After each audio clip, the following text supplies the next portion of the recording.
everyone. Thanks for tuning into Sin's Workshop. Hope you are all having a wonderful day. So today we're going to be talking about I Will Leave You Never. And I wish I had never read this book. Now, this was a gift from the publisher.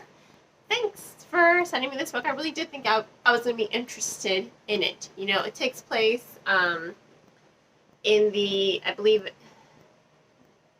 Midwest, and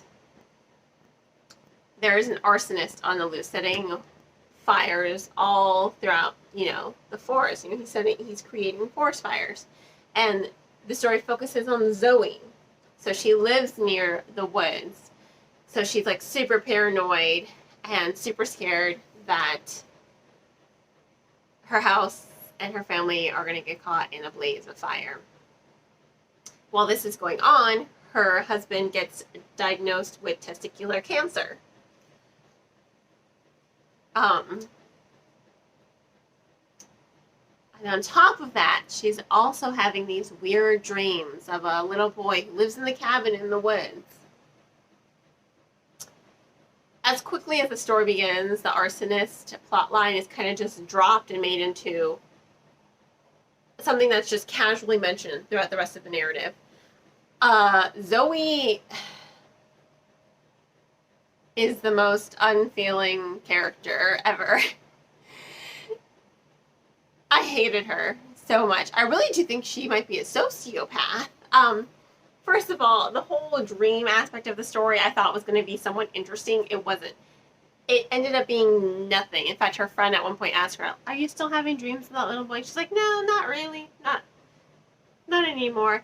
These dreams have nothing to do with anything. They have nothing to do with the arsonist. They don't even connect her with the arsonist on any psychic level, which you would think, given the premise, there's a, what would have made a good story? This is what would have made a good story.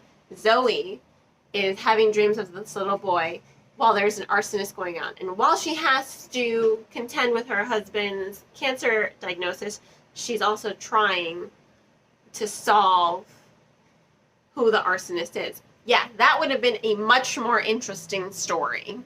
This was not. She's so unfeeling. Those dreams amounted to nothing, and I didn't understand her character dynamics. I mean, she's angry half the time. It's like, I get it. When someone you love is kind of diagnosed with a terminal cancer, or a cancer that can be terminal, I think anger is a stage you're going to feel, an emotion you're going to feel at some stage. Sorry. But her whole dynamic with her husband, I just didn't feel the love there at all. It was just very, like I said earlier, unfeeling. Even when she hits her neighbor's dog and takes the dog to the vet and pays for everything, there was no emotion at all. Yeah. The neighbor had all the emotion, and then she's just kind of like, "Sorry, I hit your dog. Oh well." There was no delivery, there was no emotion in any of her delivery, in any of the ones throughout the entire novel. I didn't like her. There's absolutely no character development. The arsonist storyline has so very little to do with the actual story. If you want to read a book about a woman who's dealing with her cancer diagnosis, fine, read it. Read that, okay? But don't go into this book thinking it's going to be some sort of mystery thriller, because that's how it was written. That's how the whole blurb and the synopsis was delivered to me. And I'm like, oh, this sounds really interesting. I'm really here for the mystery thriller. I don't mind contemporary fiction. I do read it. Or literary fiction, but this book just failed to deliver on everything. It wasn't a mystery thriller. For a literary fiction novel, it was very, very boring. It was very, very slow. I struggled to read this book to the point where after halfway through it, I just started skimming and speed reading because I just wanted to finish it. Honestly, I should have just put it in the did not finish pile. Life is too short to be wasted reading things you do not like. And I kept hoping it would get better. You know, I kept hoping that those dreams would mean something. I kept hoping that the arsonist storyline was going to come back and play a bigger part other than just, oh, there's an arsonist, has absolutely no connection to her whatsoever. None. She deals with the fear a lot, but half the story takes place during the wintertime, where there's snow everywhere, so there is no arsonist around. It's just like, oh yeah, the arsonist hasn't set any fires in a while. It was so insignificant.